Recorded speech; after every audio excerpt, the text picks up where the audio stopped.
Sinunod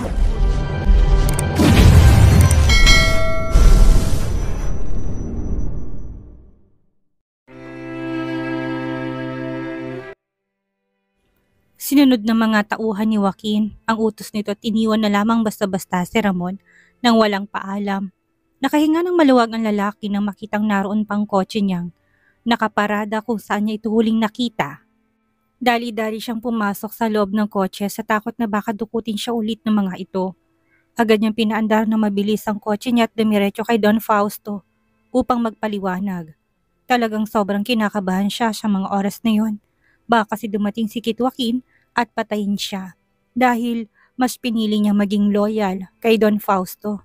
Speaking of, baka nga ay pinagsususpetsahan na siya ng matanda kung kaya't napagpasyahan niyang pumunta dito at magpaliwanag.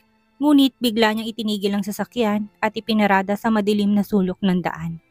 Kapag pumunta siya sa matanda, may posibilidad na baka hulihin siya nito at mas worst, pabugbugin sa mga tauhan hanggang sa magsalita. Mukhang delikadong kanyang buhay kahit saan man siya magpunta. Ang ginawa na lamang niya ay tawagan si Don Fausto upang magpaliwanag at makipagkita sa matanda sa isang mataong lugar. Doon ay mas ligtas pa siya. Ilang ring lamang ay sinagot ni Don Fausto ang tawag niya. Agad siyang nagsalita at hindi na bumati pa. "Hello boss, si Ramon to. Batid kung nakita mo ng larawan ko kasamang mag-asawang Anderson. Pero sasabihin ko sa yung totoo. Hindi yun totoo. Edited lamang ang larawan. Kung kaya't wag sana kayong maniwala. Alam mong ilang taon na akong loyal sa inyo at hindi ko magagawa na lokohin at traidorin ka. Maniwala ka sana sa akin, boss," sabi ni Ramon at naghihintay ng sagot ng matanda. Ilang segundong nakalipas ay narinig niyang pagtikim ni Don Fausto. "Huwag ka mag-alala, hindi ko naman agad yan papaniwalaan. Gawin mo na lang ang pinapagawa ko sa'yo at nasaan ka nga ba ngayon?" Seryosong sagot ni Don Fausto. Kung kaya't nakahinga ng maluwag si Ramon. Opo boss, masusunod po. Nasa May Makiti Street po ako, malapit sa villa niyo." Sige, mag-ingat ka."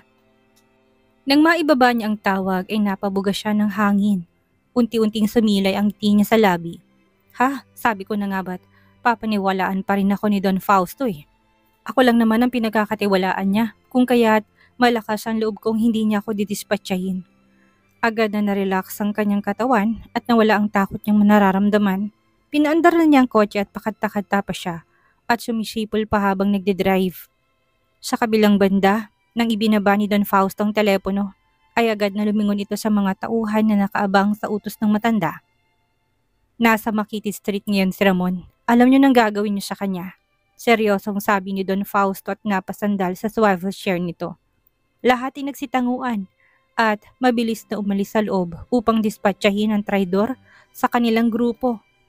Bago pa man makaalis, ang mga tauhan ay nagpatuloy pang magsalita ang matanda. "Huwag niyo siyang tatantanan hanggat hindi niyo nakikitang malamig nitong bangkay. Naintindihan niyo?" "Opo boss," sabay-sabay na sabi ng grupo. Sa opinyon ni Don Fausto, mukhang nagsasabi naman ng totoo ang lalaki ngunit alam nitong target ng mag-asawang Anderson ang kanang kami nitong si Ramon Navarro. Kung kaya't habang maaga pa, kailangan nitong dispatchahin ng lalaki. Malaking problema ang kakaharipin nila kapag napunta sa kustodiya ni Kit Joaquin si Ramon. Mas maiging maunahan na nilang kumilos ang kalaban kaysa sila pang maungasan. Hindi pwedeng hindi ka mamatay, Ramon. Kailangan na kitang dispatchahin dahil marami ka na nalalaman. Samantala sa hideout, na pagmamayari ni Kit Joaquin, ay dali-daling pumasok si Jared sa office ng amo upang ibalitang natuklasan nito. Nalaman ng lalaki na kikilos ng mga tao ni Don Fausto upang dispatchahin si Ramon Navarro. "Boss, mukhang kumilos ng mga tauhan ni Don Fausto. Kailangan na rin nating kumilos upang protektahan si Ramon Navarro." Nang marinig ang sinabi ni Jared, ay wala man lang inilabas na expression si Joaquin sa binata. Maya-maya pa ay sumilay ang ngiti sa labi nito sa kanagsalita. "Mabuti naman. Naroon na rin si Mr. Taylor at ang mga kasamahan niya upang sundan si Ramon. Sabihan mo na lamang sila na maghanda dahil parating na ang mga tauhan ni Don Fausto. Kailangan nating protektahan ang asshole na yon. Siya lang ang makakatulong sa atin upang mapabagsak ang matandang yon." Napatango si Jared sa sinabi ni Joaquin. "Masusunod boss, Gagawin ko ang inuutos nyo. Umalis kaagad si Jared at tinawagan si Mr. Taylor upang balaan si Ramon na paparating ng mga tauhan ni Don Fausto upang dispatchahin ng lalaki. Matapos yon, hinarang ni Mr. Taylor ang kotse ni Ramon kung kaya't madaling inapakan itong kotseng minamaneho na pamura pang lalaki dahil sa sobrang takot. Hindi pa nga siya nakakapagsalita na may pumasok na malalaking lalaki sa kotse niya. Nalalaki ang kanyang mga mata na makilalang taong yun. Tangina, ikaw na naman? Ano na naman ang kailangan nyo? Takot na takot na sabi ni Ramon kay Mr. Taylor. Naalala pa niya kung paano siya bugbugin na lalaking ito kung kaya't nakaramdam siya ng inis. Makinig ka, seryosong sabi ni Mr. Taylor kay napatanga si Ramon. Pinapasabi ni Boss Joaquin na paparating ng mga tauhan ni Don Fausto kung kaya't mas mabuting iwan mo ditong kotse at sumama sa amin upang mailigtas ang buhay mo. Sinabi mo bang lokasyon mo kay Don Fausto? Patuloy pa nito kung kaya't natigilan siya. Naalala niya nagtatanong ng matanda kung nasan siya. Ano naman ang kinalaman ng lokasyon ko doon? Isa pa, nagsasabi ka ba ng totoo? Nakausap ko pa lang ang boss ko at naintindihan niya ako. Naniniwala siya sa akin. Matigas na sabi niya kay Mr. Taylor, subalit napailing lamang ang malaking lalaki sa kanya. Kung gusto mong makita'y lumipat ka sa kotse namin at iwan itong kotse mo. Hihintay natin ang mga tauhan ng boss mo, sabi ni Mr. Taylor, kung kaya't biglang napaisip siya ng malalim. Pero, paano kung mahuli tayo? Tanong ni Ramon at napalingon sa labas. Gabi na at sobrang dilim na ng daan. Magtatago tayo doon sa talahiban. Kung gusto mo nang itas sila, kapag mali kami, papalayain ka namin at ibibigay sa kanila ng buo. At kung mali ka naman, ikaw nang bahalang magdesisyon kung anong gagawin mo. Malalim na nag-isip si Ramon at unti-unting napatango bilang sagot. Hindi naman siguro masama kung susubukan niya, hindi ba? Isa pa, magandang offer nitong si Mr. Taylor sa kanya. Nang makarating ang mga tauhan ni Don Fausto kung saan niya ipinaradang kotse niya, ay halos mabingi siya sa oras na nagsibabaan ang mga kalalakihan at pinaulan na ng kotse niya ng putok ng baril. Dahil sa sobrang gulat ay napatakip siya ng kanyang tenga at sinilip ang mga tao na sa gitna ng daan. Kitang-kita niyang tattoo ng ahas na nasa leeg ng mga kalalakihan. Boss, hindi ba't ang snake gang yan? Rinig niyang tanong ng isang lalaki sa likuran. Tama, isa sa makapangyarihang gang sa buong Asia, sagot naman ni Mr. Taylor. Kliyente ng snake gang ang boss ko. Ako pa nga nakakausap nila kapag may gustong idispatcha, si Don Fausto. Ang nasa gitna ay si Rattle. Siyang pinuno ng gang na yan. Kinakabahang sabi niya kay Mr. Taylor. Hindi siya makapaniwala sa ginawa ni Rattle sa kanya. Kung tutuusin ni ka-close ng lalaking yun. Boss, wala dito sa Ramon. Mukhang nakatakas ng lalaking yun. Rinig niyang sigaw ng isang lalaki sa hindi kalayuan. Ano? Malalago tayo kay Don Fausto kapag hindi natin siya nahanap. Galit na sigaw ni Rattle sa mga tauhan nito. Kita niyang may kinuha si Rattle sa bulsa. Cellphone yon saka tinawagan nito. Boss, mukhang nakatakas si Ramon. Wala na siya sa kotse nito. Alam na siguro nitong ididispatcha natin siya. Sabi ni Rattle at alam niyang si Don Fausto yon. Hanapin niyo siya. Ang dami niyo dyan ngunit natakasan kayo ng isa lang. Huwag kayong titigil hanggat hindi siya napapatay. Naintindihan niyo? Galit na sigaw ni Don Fausto. Rinig na rinig ni Ramon ang sigaw ni Don Fausto sa kabilang linya dahil naka-loudspeak ang cellphone ni Rattle. Hindi niya inasahang magagawa to ni Don Fausto sa kanya. Ilang taon yung pinagsilbihan ng matanda at sa isang fake news lamang tungkol sa kanya hindi to nagdalawang isip na idispatcha siya. Mukhang mali siya ng sinambang amo. Maling-mali na nakipagsabuatan siya sa taong sakim at hindi malang marunong i-appreciate ang lahat ng ginawa niya. Maya-maya lang ay narinig na niya ang ugong ng mga sasakyan at mabilis na pinaharurot ang kotse upang hanapin siya. Napahinga siya ng maluwag na makita niyang wala ng snake gang doon. Ngayon naniniwala ka na sa sinabi ng boss ko. I told you. Wala ka ng silbi sa boss mo. Ngayon hahayaan kitang magdesisyon kung anong gagawin mo. Lumabas ka kung gusto mo o sumama ka sa amin. Sabi ni Mr. Taylor sa kanya kaya napakunot ang kanyang noo. Ilang segundo ring natahimik at nag-isip ng malalim, si Ramon. Napahinga siya ng malalim at napailing. Mahirap magtiwala, lalo na't hindi niya alam kung sino nga bang kakampi niya sa sitwasyong ito. Hindi ko pa alam ang gagawin ko. Pero siguro pag-iisipan ko muna bago ako magdesisyon. Mahirap magtiwala sa ngayon. At isa pa, alam kong wala naman kayong pakialam sa akin. Matapos niyong makuha ang gusto niyo, ay didispatcha niyo na rin ang amo niyo. Seryosong sabi niya kay Mr. Taylor kung kaya't napatango ang lalaki. Kung yan ang desisyon mo ay tatanggapin namin. Basta tawagan mo lang ako at sabihin sa akin kung anong desisyon mo. Ito ang business card ko. You can contact me here. Sagot ni Mr. Taylor sa kanya. Binaba naman siya ng mga tauhan ni Mr. Anderson sa ligtas na lugar. Nag-book na lamang siya ng hotel at doon sa Anderson's Hotel. Yung tipong hindi siya matutuntun ng kanyang among si Don Fausto. Nakahinga lamang siya ng maluwag na makapasok sa kanyang silid. Agad niyang kinuha ang telepono upang kontakin ng kanyang asawa sa Spain. Ilang ring lang naman ay agad itong sinagot ng kanyang tawag. Hello? Honey, are you home? How was our baby? Tanong niya sa asawa.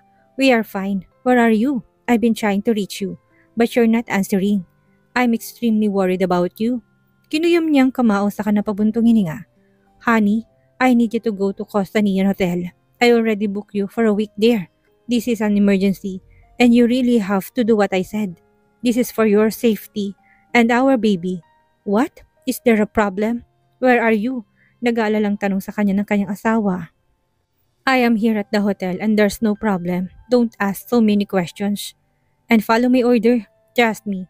This is for our child and your safety. Frustrated niyang paliwanag kung kaya trinig niyang pagbuntong hininga ng kanyang asawa. Alright, just be careful. Okay, and please be back here as soon as possible. Napahilamos na lamang si Ramon sa muka dahil sa nangyayari ngayon sa buhay niya. Ito na bang kabayaran ng mga ginawa niyang masama dahil sa utos ni Don Fausto? Karma na ba niya ito? Kung oo, handa siyang tanggapin yun at magbagong buhay. Wag lang malagay sa kapahamakan ng kanyang asawa at anak. Hindi niya alam ang gagawin sa ngayon kung kaya't mas minabuti na lang niya ang magpahinga at matulog ng ilang oras. Samantala agad na binalita ni Mr. Taylor ang nangyayari kanina. Mukhang nagpapanik na. Boss, si Don Fausto dahil nakatakas ang lalaki. Nandun po siya sa Anderson's Hotel at nagpapahinga na. Sigurado ako bukas na bukas ay kukontakin tayo ng lalaking yun. Tayo lang naman ang makakatulong sa problema niya. Sabi ni Mr. Taylor kung kaya't napangiti si Joaquin. Magaling Mr. Taylor. Salamat sa tulong mo. Sagot ni Joaquin sa lalaki. No problem boss. Ano nang susunod nating gagawing hakbang? May papagawa ka po ba? Ilang segundong natahimik si Joaquin samantalang si Mr. Taylor naman ay matyagang naghintay sa sagot ng amo nito. Sumilay ang ngiti sa labi ng lalaki sa kanang salita. Kailangan nating ipagkalat na merong ilalabas na ebidensya si Ramon tungkol sa mga masamang gawain ni Don Fausto at magpapabagsak sa kanya ng tuluyan. Ipagkalat niyo rin na may malaking sekretong ipapasabog si Ramon laban sa boss niya at magpapa-interview agad ito sa media as soon as possible. Tumango si Mr. Taylor at nagtanong kay Joaquin. Okay lang ba na ipakalat natin ito boss? Mas lalong magpapanik at magagalit si Don Fausto kapag nabalitaan niya ito. Hindi ba't mas mapanganib ang lalaki kapag ganun? Umiling si Joaquin. Huwag kang mag-alala, matatakot ang matandang yan. Kung kaya't hindi siya makakapag-isip ng matino. Kailangan lang nating hintayin kung anong magiging desisyon ni Ramon. Ngunit positibo naman akong pupuntahan niya ako bukas. Wala siyang choice kundi ang pumanig sa akin at magugas kamay sa mga kasalanan niya. Napangiti si Mr. Taylor at napatango nang maintindihan si Joaquin. Tama ka boss, magandang idea nga yan. Ako nang bahalang magpakalat ng balita at sisiguraduhin kung malalaman agad yon ni Don Fausto. Hindi naman nakaligtas ang balitang ipinakalat ni Mr. Taylor kay Don Fausto. Sa katunayan na marinig ng matanda ang bali-balitang sasabihin ni Ramon ang kanyang malupit na sekreto, ay kaagad na nagpanik ng sobra-sobrang matanda. This is all your fault, Fausto. Kung hindi ka naman tanga at pinagkatiwala mo pang lalaking yun, di sana okay pa tayo ngayon. Pati ako siguradong madadamay, galit na sabi ni Butler Patton sa matanda at naglalakad ng pabalik-balik sa harapan dahil hindi tumapakali. Talagang pati si Butler Patton ay nagpapanik na rin dahil sa sobrang kabang nararamdaman din ni Don Fausto ay kaagad na hinampas niyang mesa. Hindi ko naman kasalanan ng lahat at hindi ko naman alam na magiging ganito ang sitwasyon. Ikaw, ano nga bang naiambag mo ha, Patton? Tanong ni Don Fausto. Sinamaan ng tingin ni Patton ng matanda at seryosong nagsalita. Ako lang naman ang dahilan kung bakit ka nakaupo sa marangyang upuan ngayon. Baka nakakalimutan mo ang ginawa ko noon para lang mailuklok ka sa pwesto mo. Gago ka. Natahimik si Don Fausto at umiwas ng tingin sa lalaki. Sa katunayan, tama ang sinabi ni Patton. Kung kaya't hindi nakapagsalita ang matanda. Malaki ang naitulong ng lalaki upang mapunta siya sa ganong sitwasyon. Naputo lamang ang diskusyon ng dalawa nang pumasok ang Snake Gang sa loob ng pinamumunuan ni Rattle. Anong balita? Malamig na tanong ni Don Fausto sa lalaki. Nakayuko lamang ito at iwas na tumingin sa mabangis at ng mga mata ng matanda. Pasensya na boss, subalit hindi namin siya mahanap. Mga walang kwenta, sigaw ni Don Fausto. Kung kaya't nanginig naman sa takot ang mga miyembro ni Rattel. Kitang-kita nilang ugat ng matanda na nagsilabasan sa mukha at leeg. Hudyat na galit ito. Ilang beses din itong pinagmumura sila kung kaya't napayuko na lang ang iba. Idiota, milyon ang ginastos ko sa inyo para mahuli at mapatay ninyo ang lalaking yun, kaya ayusin yung trabaho nyo. Huwag kayong babalik hanggat hindi nyo siya nakikita. Naintindihan nyo? Parang isang tigre na handang lumapa si Don Fausto sa mga oras na yun. Si Pato naman ay nakatingin lamang sa matanda't napapailing. Alam ni Pato na lahat ng sekreto nila ni Don Fausto ay alam ni Ramon kung kaya't talagang katapusan na nila kapag kumampi ang lalaki sa kabilang partido. Walang nagawa si Paton kung hindi ang umalis na lamang at mag-impake. Alam nitong huli ng lahat para sa kanila. Kailangan nitong tumakas hanggat hindi pa kumakalat ang tungkol sa ginawa nila. Kapag kasi bumagsak si Don Fausto, ay ganun din siya. Mas pa sa mangyayari sa matanda. Samantalang sa kabilang banda, si Anderson sa hotel, nagising si Argus dahil sa isang masamang panaginip. Mapupunta raw sa panganib ang kanyang pamilya at mamamatay ito sa kanyang harapan. Punong-puno ng pawis ang kanyang katawan at mukha dahil sa tindi ng panaginip niya. Sa loob ng silid ay tahimik at ilaw lamang ng lampara ang nagsisilbing ilaw niya sa gabi. Ang kanyang buhok ay gulo-gulo pati ng kanyang mga mata ay nagkakaroon na ng malaki at maitim na eye bags. Ilang araw na rin kasi siyang walang sapat na tulog kung kaya't sobrang haggard na niyang tingnan. Isa lang ang nasa isip niya. Kapag pumanig siya kay Mr. Anderson, ay sigurado siyang poprotektahan siya nito dahil siya ang alas nito laban kay Don Fausto. Dalawa lang naman ang pagpipilian niya. Kay Don Fausto napapatayin niya o kay Joaquin ang gusto lang ay makipag-cooperate siya dito. Ang mas pinaka-safe ay kay Mr. Anderson.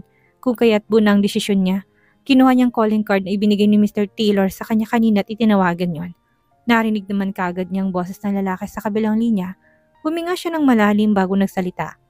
May desisyon na ako, Mr. Taylor. Simula niya't kagad na sinabi ang pakay niya sa lalaki. Si Joaquin na papauwi pa lang galing hideout nito ay nakahinga ng maluwag na makitang nandun na siya sa harap ng mansyon nila. Ilang araw na rin na nakalipas nang isinilang ang kanyang anak na si Waki at palagi nang masaya ang kanilang bahay dahil sa cute niyang anak. Ang kanyang inay na natili na muna sa kanilang mansyon upang turuan ng kanyang asawa tungkol sa mommy duties. Ito rin na nag-aalaga sa babae kapag busy siya. Sobrang excited siyang makauwi dahil makikita na naman niya ang kanyang munting anghel, kung kaya't dali-dali siyang pumasok sa loob ng mansyon. Bumungad ang kanyang ina na nasa sala at hinihiling anak niya. Napakabait naman ng baby na yan. Sobrang saya ko, Greta, dahil nagkaroon ako ng apo mula kay Joaquin. Hindi ko inaasahan na bibigyan ako ng mag-asawa ng isang cute at gwapong baby na katulad ni Waki. Sigurado ako marami siyang papaiyakin in the future, sabi ni Mrs. Anderson sa katulong na si Greta. Kaya nga madam, sobrang pogi ni baby Waki. Masayang sabi ni Greta habang sinisilip ang anak niya. Napakunot ang kanyang noon nang makitang wala si Sinaya doon. Lumapit siya sa kanyang ina, tinalikan nito. O Joaquin, nandito ka na pala. Pinapatulog ko lang ulit si Waki dahil narinig ko na umiiyak ito sa kwarto. Ang sarap kasi ng tulog ng asawa mo. Kulang kasi siya sa tulog kagabi. Inumaga na sa kakapahele sa anak ninyo. Tapos ka na ba sa trabaho mo? Tanong sa kanya ng kanyang ina kung kaya't napatango siya. Wala kasi siya sa mansyon kagabi dahil may inasikaso siya. Mom, baby pa si Waki. Kung ano-ano nang pinagsasabi mo dyan. Isa pa, pogi talaga yung anak ko dahil nagmana siya sa akin. Mayabang nasabi niya sa ina. Napaikot ng mga mata si Mrs. Anderson at napalabi. Oo na lang anak, basta next time. Babae naman ha, nakaka-excite naman. Mom, kapapanganak lang ng asawa ko. Magre-request na kagad kayo. Hindi niyo ba alam kung gaano nahirapan si Sinaya sa pag-ire? May ilabas lang si Waki. Alam mo kung gaano kasakit dahil naranasan mo rin ito. Bakit hindi mo nalang kulitin ang kapatid kong si Thunder? O kaya yung dalawang kapatid ko pang nasa ibang bansa? Kinakamusta ka man lang ba nila? Sabi ni Joaquin kaya tumawa ng mahina si Mrs. Anderson. Oo naman, last time tumawag ang dalawa sa akin. They were very busy at naintindihan ko naman yun. Hayaan mo na sila. Babalik din yun ng Pilipinas kapag hindi na sila busy. Sabi ni Mrs. Anderson kaya napatango siya. Anyway, nasa itaas ang asawa mo. Ako nang bahala kay Waki. Halika na sana niyang anak niya nang kaga na iniwas ng kanyang ina si Waki sa kanya. Sinamaan siya nito ng tingin. Ano ka ba naman anak? Kakarating mo lang. Marami ka pang germs sa katawan. Magbihis ka na muna't maglinis ng katawan bago mo hawakan itong apo ko. Napangiwi siya nang marinig ang sinabi ng ina. Grabe ang pag-aalaga ng ina niya sa anak niya. Minsan nga hindi pa nito ibinibigay sa kanya si Waki dahil hindi raw siya marunong kumarga ng baby. Natatawa na lamang ang asawa niya si Sinaya kapag nakikita siyang nakabusangot habang nakatingin sa ina niyang hawak-hawak ang cute niyang anak.